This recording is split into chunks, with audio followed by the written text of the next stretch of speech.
Okay, so Andrew, that means you have the first pick. Gee, I wonder who I'm going to pick, John. I don't think it's that obvious. So here's the issue that I'm running into is that because we're doing snake, I don't get a pick for 5. So is the obvious first pick the obvious first pick? That's a question that you have to answer. I know. It's whoever you want. No.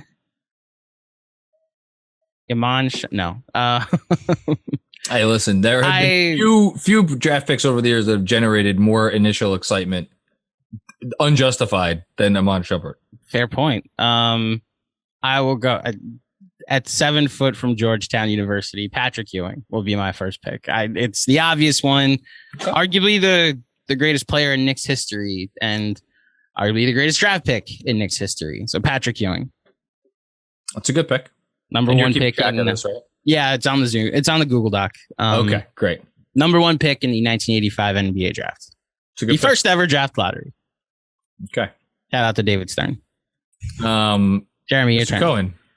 All right. Well, Andrew, you took Pat off the board, so it makes my job a little bit easier, I guess. So for me, I will be going back in time. The year was 1967. Okay. It was an exciting time. You could probably guess I'll be taking Phil Jack. I'm kidding. I'm taking Walt Clyde Frazier. I was kind of hoping you'd go a different direction there. What other direction would I have gone in that moment? Well, I guess we'll see based on yours. Walt Clyde Frazier. It's just not him. I mean, there are different directions that one could have gone there, but you chose to go that direction. That's fine. If the goal were to be tanking on this exercise, I would have gone elsewhere. With the Kevin Knox first. Jeez. Okay, so I've never been in a fantasy football league with you guys, but I have somewhat dubious history of overthinking things, which actually makes me feel great about this year doing fantasy football, which I think I'm coming up on the 20th year in my league, because I'm going to have zero time to prepare. So I'm probably going to do great. All right, I'm not going to overthink this one. First pick is going to be Willis Reed, the only player ever to win MVP in a Knicks uniform.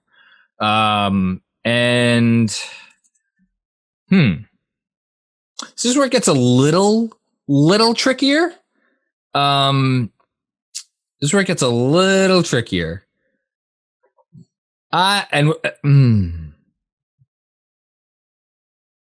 Okay, I know there's going to be, I can't have that person on my team. I know there's going to be some people that are upset that I'm not going with the former rookie of the year, Mark Jackson. But I have to honor the exercise and select.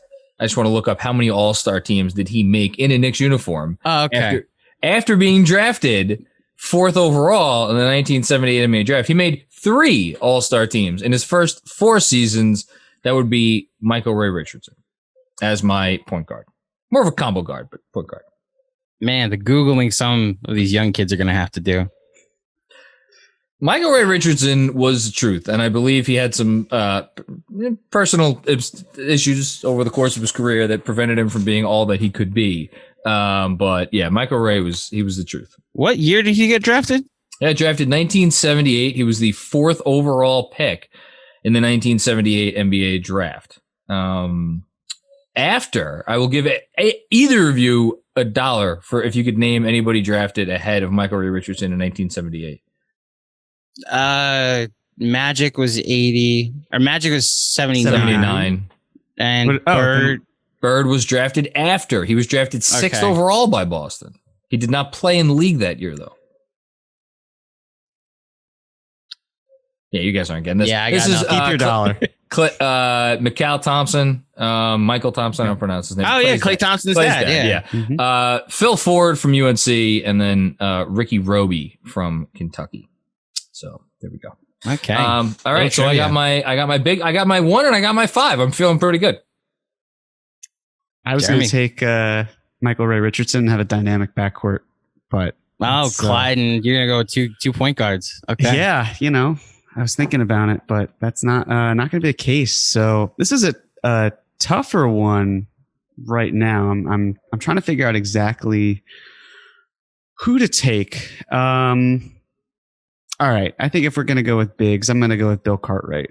Oh, see, interesting. Because I thought about leaving. So this is what I mean by not overthinking it. I thought about leaving Reed on the board and then just grabbing Cartwright later. But good job by you. Yeah, you know, I mean, just the durability of a big man while he was still in New York. He had some phenomenal stats. He did. He had some really good stats. Yeah.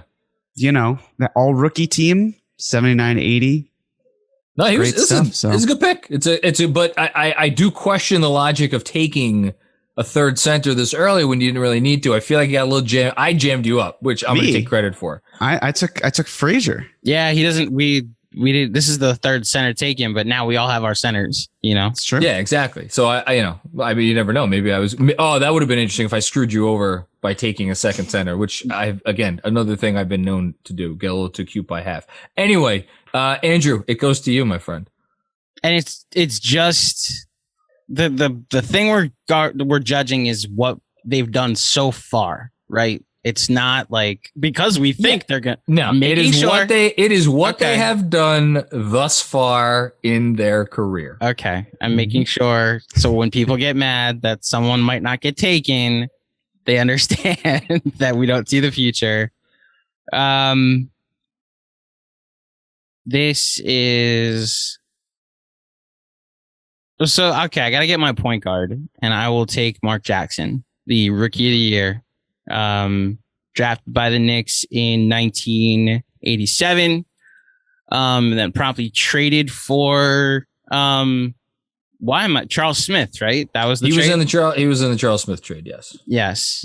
And we know that name because of nothing traumatizing. He's not gonna get paid. If Charles Smith gets picked in this draft, that would be something else.